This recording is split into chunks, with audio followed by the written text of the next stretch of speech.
ஆண்டவரும் உலக இரட்சகருமாகிய இயேசு கிறிஸ்துவின் இனிய நாமத்தில் யாவருக்கும் என் அன்பின் வாழ்த்துக்கள். மரண நேரத்திலும் ஆத்ம பாரம். ஒரு டாக்டர் எப்பொழுதும் சிரித்த முகத்துடனும் மிகவும் சந்தோஷமாகவும் இருப்பார். கவலை என்ன என்பது தெரியாதபடி மிகவும் சுறுசுறுப்புடன் காணப்படுவார். ஆனால் ஒரு நாள் வீட்டிற்கு வருகிற போது மிகவும் கலங்கினவராக கவலையோடு வீட்டுக்கு வந்தார். இதை பார்த்த அவரது மனைவிக்கு மிகவும் அதிர்ச்சியாக இருந்தது. என்னங்க, என்ன நடந்தது? ஏன் கவலையோடு இருக்கிறீங்க? இத்தனை வருஷம் திருமண வாழ்வில் இப்படி ஒரு நாள் கூட நீங்க சோகமா இருந்ததை நான் பார்த்ததே இல்லையே என்று டாக்டர் மனைவி கேட்க, உடனே அவர், நம்முடைய மருத்துவமனையில் 10 வயது சிறுவன் கேன்சர் நோயினால் பாதிக்கப்பட்டு சிகிச்சை பெற்று வருகிறான். ஆனால் கடைசி தருணத்தில் இருக்கிறான். அவன் ஒரு கிறிஸ்தவ பையன். நான் அவனுக்கு ஊசி போடுவதற்கு அவனிடம் சென்ற போது அந்த சிறுவன், டாக்டர் அங்கிள், இனி நீங்க ஊசி போட்டாலும் மருந்துகள் கொடுத்தாலும் நான் இனி உயிரோடு இருக்க போறதில்ல, அதுக்கு பதிலா எனக்கு ஒரு ஹெல்ப் பண்றீங்களா அங்கிள் என்றான். என்ன என்று கேட்டபோது, நான் சின்ன வயசுல இருந்து சண்டே கிளாஸ் மூலமாக 10 வயதுக்குள் 10 ஆத்துமாக்களை நான் கர்த்தருக்குள் சேர்த்திருக்கிறேன். ஆனால் நாளைக்கு எனக்கு 11வது பிறந்த நாள். அந்த 11வது பிறந்த நாளில் நீங்கள் 11வது ஆத்துமாவாக இயேசுவை ஏற்றுக்கொள்கிறீர்களா அங்கிள் என்று அவன், அந்த சிறுவன் என்னிடம் சொல்லி கதறினான் என்று தன் மனைவியிடம் சொல்லி கொண்டிருக்கும் போது போனில் மணி ஒலித்தது. டாக்டர் உடனடியாக மருத்துவமனைக்கு வாருங்கள் என்றார்கள். விரைந்து சென்ற போது அந்த சிறுவன் மரித்து விட்டான். அந்த கட்டிலை சுற்றிலும் அவனுடைய தாய் தகப்பன் உறவினர்கள் சூழ்ந்து நின்று கொண்டிருந்தார்கள். ஆனாலும் அவர்களை பார்க்கிலும் ஒரு நர்ஸ் மிகுந்த உரைத்த சத்தமாய் கதறி கொண்டிருந்தார்.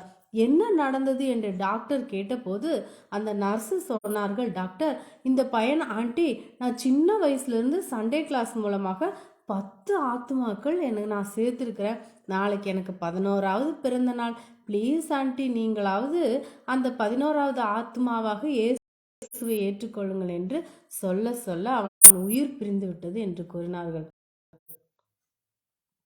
உடனே டாக்டரே, அப்படியானால் அந்த 11வது ஆத்மாவாக நீங்கள் இருக்க 12 ஆத்மாவாக நான் இயேசுவை ஏற்றுக்கொள்கிறேன் என்று இயேசுவை ஏற்றுக்கொண்டனர். 10 வயதில் 12 ஆத்துமாக்களை கர்த்தரிடத்தில் சேர்த்தான் அந்த சிறுவன். அன்புக்குரியவர்களே, நாம் பெற்றுக்கொண்ட ரட்சிப்பை அனைவருக்கும் சொல்ல வேண்டும் என்பதே கிறிஸ்துவின் பிரதான கட்டளையாக்கும். அவர் அவர்களை நோக்கி, நீங்கள் உலகமெங்கும் போய் சர்வ சிருஷ்டிக்கும் சுவிசேஷத்தை பிரசையுங்கள். மாற்கு 16:15. சுவிசேஷத்தை நான் பிரசங்கித்து வந்ததும் மேன்மை பாராட்ட எனக்கு இடமில்லை. அது என் மேல் விழுந்த கடமையாய் இருக்கிறது. சுவிசேஷத்தை நான் பிரசங்கியாதிருந்தால் எனக்கு ஐயோ. 1 கொரிந்தியர் 9:16. நீங்களோ உங்களை அந்தகாரத்தினின்று தம்முடைய ஆச்சரியமான ஒளியினிடத்துக்கு வரவழைத்த அவருடைய புண்ணியங்களை அறிவிக்கும்படிக்கு தெரிந்து கொள்ளப்பட்ட சந்ததியாயும் ராஜரீகமான ஆசாரிய கூட்டமாயும் பரிசுத்த ஜாதியாயும் அவருக்கு சொந்த ஜனமாயும் இருக்கிறீர்கள். 1 பேதுரு 2:9.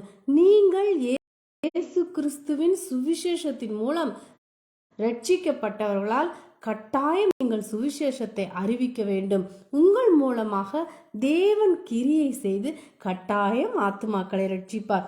சுவிசேஷத்தை சொல்ல வாய்ப்பிருந்தும் சொல்லாமல் விடாதீர்கள். ஏனென்றால் அந்த நேரத்தில் அவர்களை ரட்சிப்பதற்கு உங்களை தேவன் ஏற்படுத்தி இருக்கக்கூடும். நீங்கள் சொல்லாமல் இருந்தால் அந்த ஆத்துமா ஒருவேளை மரணமடைய தருணம் வரை யாருமே சுவிசேஷத்தை சொல்லாமல் போய்விட்டால் அவர்கள் நரகத்துக்கு போவதற்கு நீங்களே காரணமாவீர்கள். இரத்தப்பழி உங்கள் தலைமேல் வரும். எனவே கிறிஸ்தவத்தின் பிரதான கட்டளை சுவிசேஷத்தை அறிவிப்பதுதான் என்பதை மனதில் கொண்டு செயல்படுங்கள். ஊழியத்துக்கு அழைக்கப்பட்டவர்கள் தான் ஆத்துபபாரம் உடையவர்களாய் இருக்க வேண்டும் என்பதில்லை. யார் இயேசுவை அறிந்து ரட்சிக்கப்பட்டார்களோ அவர்கள் அத்தனை பேரும் கட்டாயம் சுவிசேஷம் சொல்ல வேண்டும்.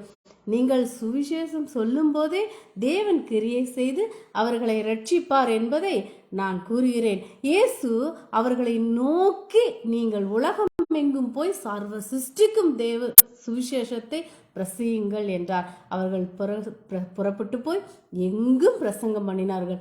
கர்த்தர் அவர்களுடனே கூட கிரியை நடப்பித்து அவர்களால் நடந்த அடையாளங்களினாலே வசனத்தை உறுதிப்படுத்தினார்.